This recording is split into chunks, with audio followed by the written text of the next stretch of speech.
humor me for a second, because I just don't know what to do. We're a podcast. Yes, we are. Whenever anything happens in pop culture that impacts podcasts, do y'all randomly end up in random conversations with people that you didn't know fucked with podcasts at all? Yep. Mm-hmm. How's that? Is it fascinating or is it annoying? Both.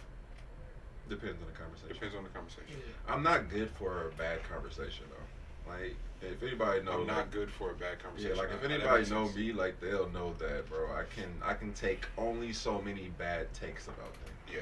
Before I'm zoned out and also walking away from it. Well, And that's on anyone. there's just, with the way news travels, there's just no way to avoid certain shit. But then especially when people associate with you with that thing. So y'all, I imagine in y'all immediate circles, y'all are known as podcasters, right? Or no, is that not a thing yet? Yeah. Yeah, pretty much. How does that feel? Is that weird, or is it y'all good with that? Is that It works for me just because it at least people know just where I'm coming from naturally. Huh. You know what I mean? Because they already know what type of time I'm on. So that part is cool. We can kind of meet each other at that point. okay? You know? Okay. Like Spub, how's that been? What's that process been like for you? I'm still working through it, to be honest, but Is it weird? a little bit for me because everybody knows I usually don't talk much unless we in a secluded area and it's like a conversation where it's just people that I'm cool with and comfortable with talking. But now, like I said, I'm getting used to being called that. Yeah. What is the Does podcasting help you open up more? Yeah, it has. Like in just normal life? Yeah. Yeah. for you It's too? and it's a, Huh? For you too? I mean, that along with a lot of other things, but I think just naturally, like along the way, what I use podcasting for a lot is just getting my speech correct. Because I'm able to hear back in here, like where, you know. Wait. Oh, okay. That's a good question. So you listen to the show? Hmm? You listen to our show? Yeah. Whoa. Do you? nigga. Oh. Like one day I gotta be clear. No. I'm sorry. First, I do apologize because that sounded crazy. I mean, never mind. That's stupid. I know you edit and you put everything together. Are you listening though? Yes. Okay. Like because I. You know what I mean? Like no, I go through the podcast as I'm editing. So we record it. Yeah. I edit it Yeah. and I'm listening to it, and then I listen to the whole thing, and then I pick out the clips. Oh Jesus Christ.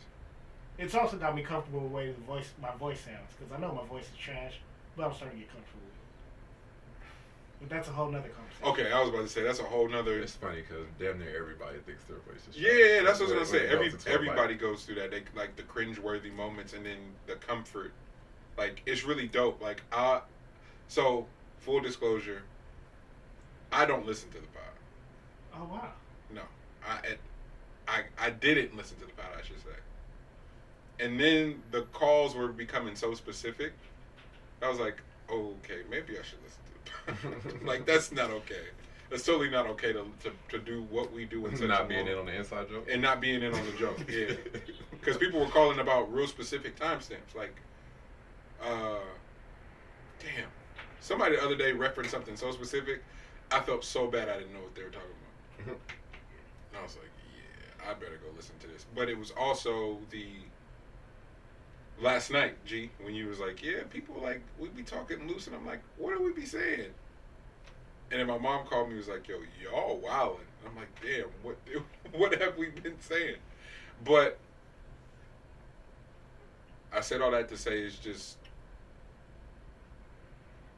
when we're out and people are like, hey, you're like I get introduced as a podcaster. I'm like, what title? It's a title. And it holds prestige because it means that people associate us with being committed in a way and like serious and a part of that industry for in a real way, monetizing or not. Like our consistency in showing up. So when a podcast of some sort makes mainstream media and everybody's covering it, naturally, because we do a podcast, all these random people start reaching out and inquiring about certain things. And I'm snapped back into reality of like, holy fuck, we got 155 episodes of long form, sometimes 2 and 3 hours of us just having dialogue. And we have these clips, and Lex does a really good job of giving the elongated clips with context and such as all these different things. Meanwhile, there's a behind-the-scenes sort of fluidity that needs to take place in order for the show to be sustainable, especially when there's no money involved. And that's not to just like keep rubbing it in, but as we're watching the Joe Budden podcast, Maul, Rory, Parks, that whole crew go through what they're going through on a public scale with that much money at stake, you go, damn. This is interesting. And then especially when they get into it and start breaking down, like lifting the veil and start talking about, because they're also doing this thing where they keep throwing around the word transparency, and it's fucking everybody up. Like, stop saying that word, please. I hate that word. Stop saying that. That's so stupid. Transparency, stop it, because that's not what's taking place. You niggas couldn't even be transparent with each other. How you gonna be transparent with us? With listeners, like, stop it. However, so I Good buzzword. wanted to give the whole timeline. But it don't matter now. Because we wake up this morning and Maul and Rory launched their first episode behind the paywall of Vimeo. Anybody that isn't using Vimeo and doesn't know how that shit works, please tap into that and just go do your research. Vimeo has a brilliant partnering structure if you have the capital to invest. So I get the link and I go, shout out to Raj. My brother, thank you for just constantly showing up and sending love to you and the family as you guys prepare to heal and grieve, and want you to know that we're here for you as family. Love you dearly. He came by this week and we're just playing music, talking, and we, it was the day the Joe Budden shit jumped off, and we're just talking. And so this morning, he sends me the link of Maul and Rory show. I'm like, oh shit. And then I go, $2 paywall. Huh. I'm paying for this. Then my brain goes to any Joe Budden clip that is posted from the Joe Budden page does 1 million views, no problem. Like layup line, 1 million views. They don't need all 1 million of those people to go click that link and pay that $2. But let's say they get 1/3 of them to go pay.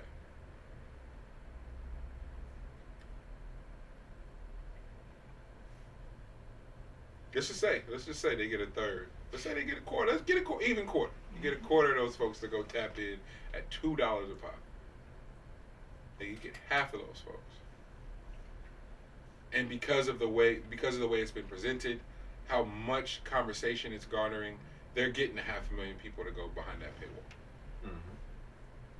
Oh, nigga, this is brilliant. And it leg sweeped every hot take I had coming in here today. Throw it all out the window. None of it out, huh? It's Sweep the leg. You got the script, and you rehearsing all the way up to the stage, and then the director goes, "Hey, Monty, we not doing that no more." I just threw that shit out the window on the way. Literally on the way over here, I threw that shit out. I was like, "Yep, they whooped us." Yo, they were calling Joe Vince McMahon before, just because this is really some WWE shit. We're gonna stage some funk. And everybody's gonna get paid. Y'all ready? Ready, break. And we can break this contract, and nobody got paid shit. Everybody's in breach. It's over. How do I feel about that? How do I feel about it? I think it's brilliant. However, if that's what I'm going to go with as a fan, Mm-hmm. the validity, it's like fighting out wrestling's fake. Mm-hmm. I'm tuning into the JBP for an insight that didn't exist. Drink Champs can't provide that because Nori's gonna overtalk Pharrell. Mm-hmm. Nori's gonna have a legend on his show and completely overtalk. You're gonna get lucky and get some awesome stories in the process, but it's not the same as Joe Budden podcast. The black sheep who couldn't get in the industry, who independently was making these incredible bodies of work and touring it, doing all this crazy shit on his own and still couldn't make it, and finally said fuck it, and then caught lightning in a bottle in a new phenomenon that is media, that is podcasting. You couldn't write a better story. Mm-hmm. So I don't want anybody up there. I don't want anybody up there to get lost on that part of what a phenomenon it was. And then that to have your partners pull up and enhance the show and just be a reflection of how niggas is just kicking it on some everyday shit. You can't write a better script than that either.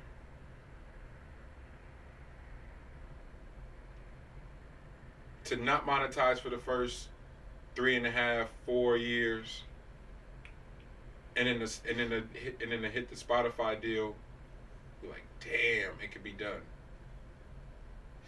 And then whatever happens from that happens. Not whatever happens from that happens. I think that's a very important part of the story. The injection of the cash now changes the dynamic of the relationship completely. Like, and to act like that isn't a thing is the unfortunate part. That's the word I kept using, G, in the thread, huh? Wasn't it unfortunate? Mm-hmm. Yeah. It's really unfortunate to not analyze the evolution of the relationships now and how that has to be honored. And none of those gentlemen are that emotionally ignorant. There's no way. I do believe it is a brilliant staging of the minds, and that's some deep conspiracy shit. But look at what everybody's doing. Like, every show is covering the Joe Budden podcast. Mm-hmm. Everybody covered the Trump presidency prior to him becoming the official representative for the Republicans. They got the machine going. They got the media cycle, and it never turned off. I do believe it's a strategy playbook that people are subscribing to and executing exceptionally well when they have the data, and how and what people are responding to, and how that little bit of dominating the conversation on a pop culture scale makes companies lose their fucking mind and come go write you a blank check. Because you don't give a fuck. Like, nothing's off limits for you at that point. So I don't know. I'm gonna I know I'm gonna get laughed at for immediately going conspiracy route. I just had to say it because that's what my gut said, G. Are you here for the scripting of everything? Yes, it's scripted. Oh, am I for it though?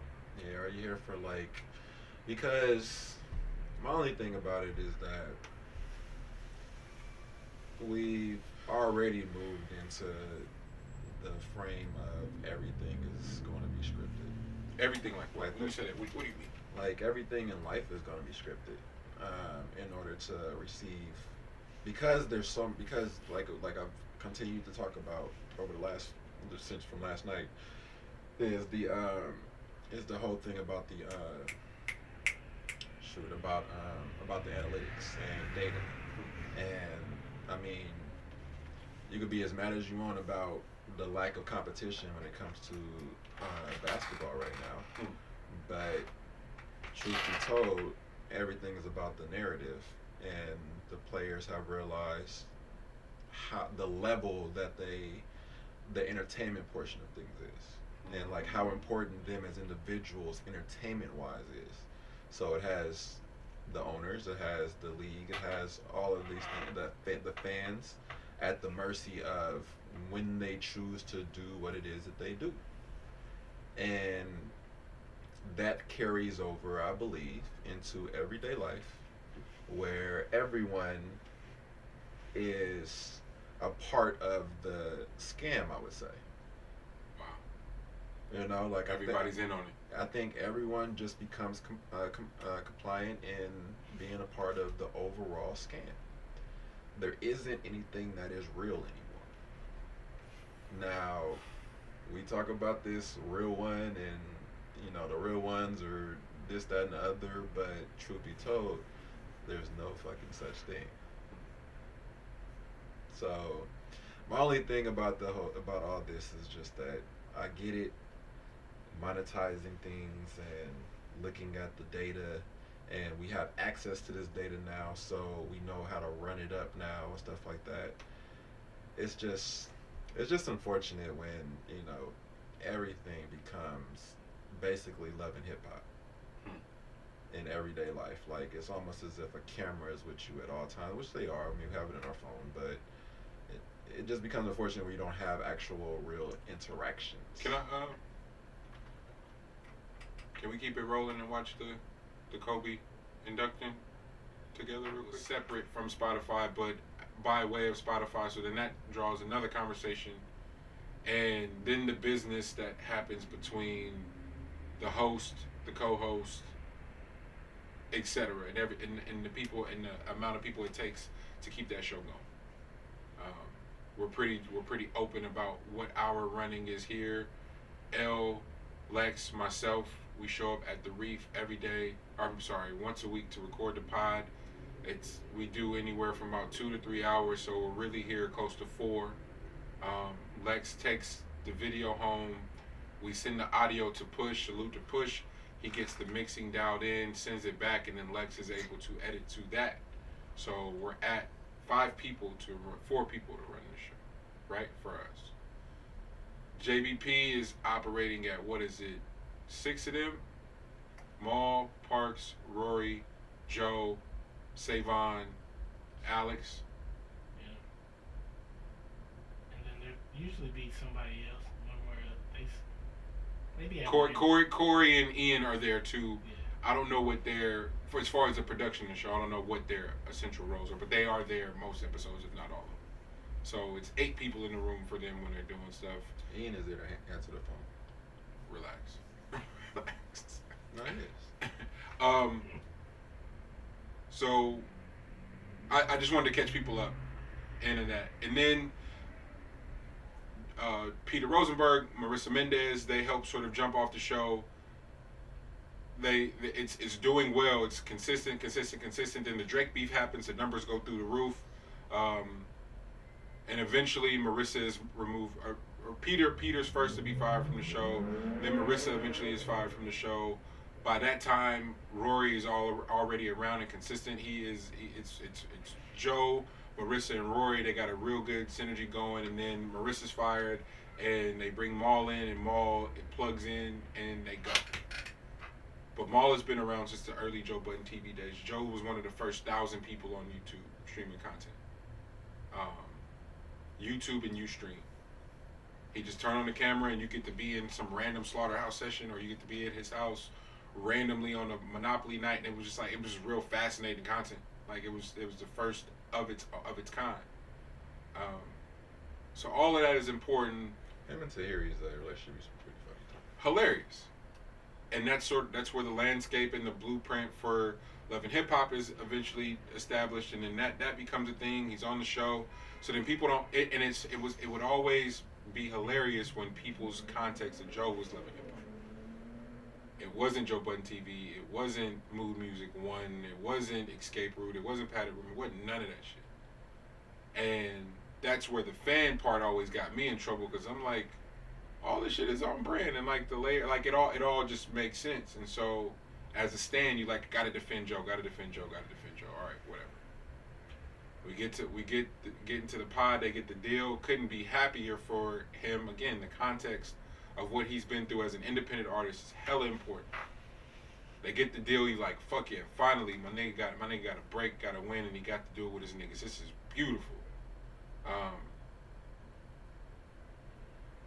And then it all comes falling apart in and around the time the Joe Rogan Spotify deal is announced. Now again, that context is very important. Joe Rogan has been podcasting since 2000 and shit. Eight, something wild like it's that. Like 8 or 9. Yeah, right? something wild. He's got 3,000 episodes plus. It's a really, really long time, and investment in IP. That part of the conversation is very important. So when Joe Rogan is going to negotiate a Spotify deal, again, with the proper context, it makes sense why his starting point and his leverage is different than a Joe Budden podcast. However, I understand and that's not even to say that was a discrepancy between Spotify and the Joe Budden podcast. Like that's not even to say that, because I wouldn't even shade them and assume that they're that naive to think that the equity or the value of a Joe Rogan podcast versus a Joe Budden podcast is off. That may not be what they're arguing. However, we called it. Soon as the Joe Rogan deal was announced, we came in here and said like, yo, this is gonna cause some shit for a lot of people, and for whatever reason, I feel like it's gonna affect the Joe Budden podcast more. And then naturally it does. There's a whole war. Bam and Bill Simmons have a awkward conversation. It just was really, really strange, but it reeked of someone who was literally in the midst of a transformation of understanding how the business worked for real. Somebody whose whole career is predicated on indie, fuck the machine, indie, fuck the machine, indie, fuck the machine, but it's doing it from the lens of you had mainstreams. Your first outing was uber mainstream success. We laugh at Pump It Up now, but God damn it, is one of the biggest songs on one of the bigger labels at the times. One of the bigger labels at the time, and so it gets put through the channel of being burned into pop culture. It's in all the Disney films. The fucking song's everywhere. So the residual royalty check, however that breaks down, but his paperwork's fucked up. So the business in and around that situation reeks of, I have to be fucked anti the system because of what I experienced. Okay, cool. So, and I would always say this.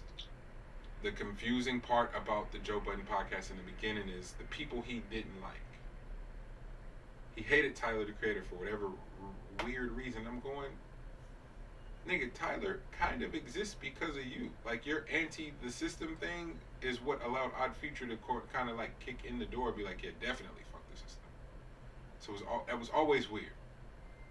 Early, he would just say these weird things about Vince Staples before he met him. Was like, oh, that kid's awesome. It's like, no, nigga, you just don't know. Like, you've been under your New York bias rock and you're getting all this information.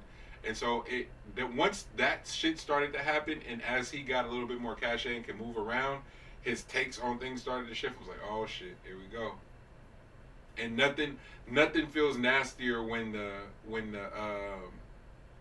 woke man becomes motherfucking Samuel's character from Django. Like, nothing feels more egregious than that, because you're like, what happened? You was a runaway nigga. Now you the house. This feels crazy. You saw behind the veil. And because you saw it, and you instead of holding the door open, you shut the door. It's like, you niggas stay out there. It's AC in here. That's what it comes off as.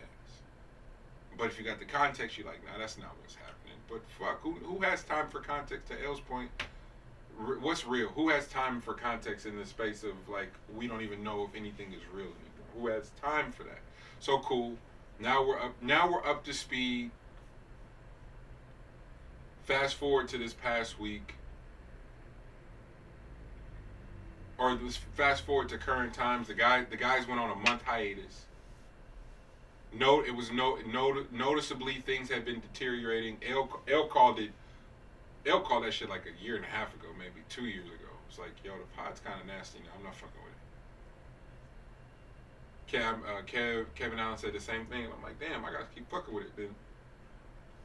out of nowhere, I stopped. I was like, yeah, I can't do this. This is weird. This is nasty. This don't feel right. And now it's all coming out that behind the scenes shit just wasn't right. Like the niggas was asking to audit and see the books and see what was happening because to let Maul and Rory paint it, they weren't employees. They were profit partners.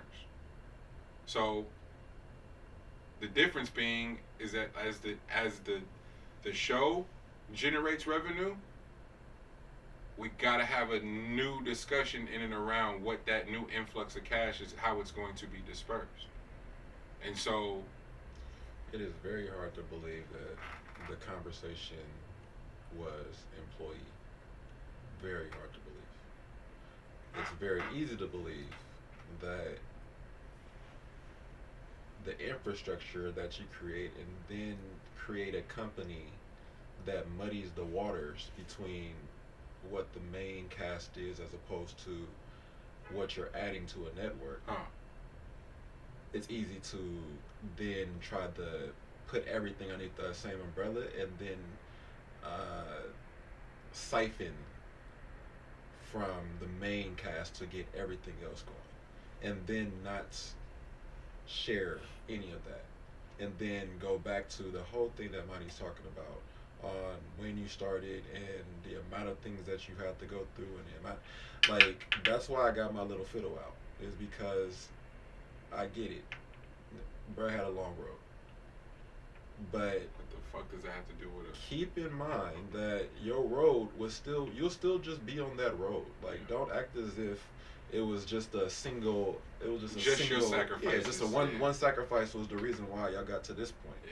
So to just disregard everybody else's contributions, and then go about it that way, if that's even the case. So that's the reason why for this particular situation, I'm so far out of it, because I'm thinking of it in like a very, layman's terms, very fucking real way of looking at it, right? Yeah. But if it's all WWE and it comes out as being WWE, then best believe I don't want to have anything to do with anything that any of them are doing. Gotcha. I don't care what platform it's on or what I'll continue to look at the business aspect of things, but best believe I'm not in support of going down that type of road with folks. Yeah. You know what I mean? Like, I hate when people present shit to you and it not be that. Yeah. You know what I mean? Like, it's nothing worse to me in the world than that type of shit. And again, that's just my take. It was. I guess if you have a TV show, but not in this shit. It like, it's not a TV show. It resonated as so brilliant.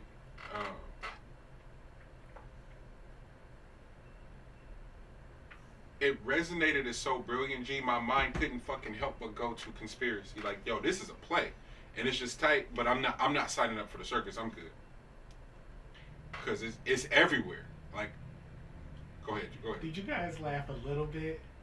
Cause see, I watch a lot of wrestling, and when he there's a part where Joe's ranting. Yeah. Rory, you're fired. All I did was hear Vince McMahon. Yeah.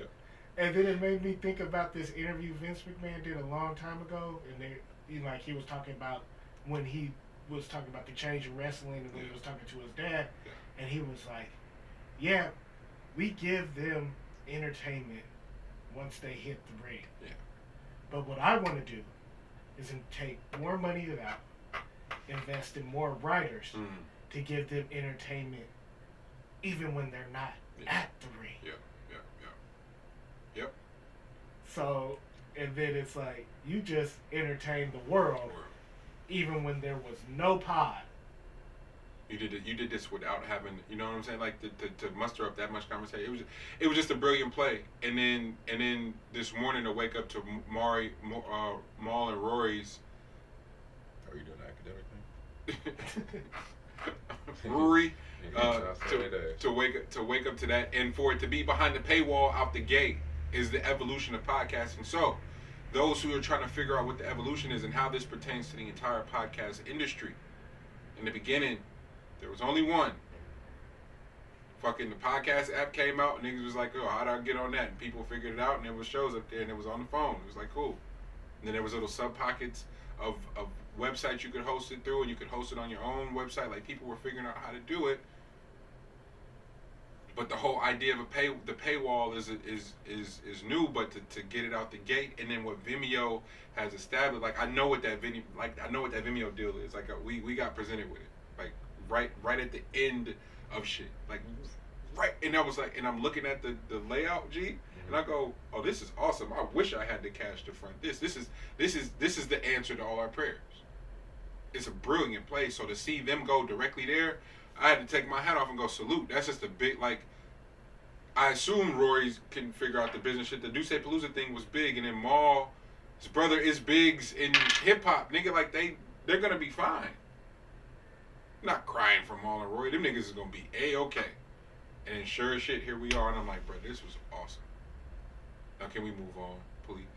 I'm like, what else is there to talk about? Cause they whooped the whole country into a conversation on this shit. Oh, yeah.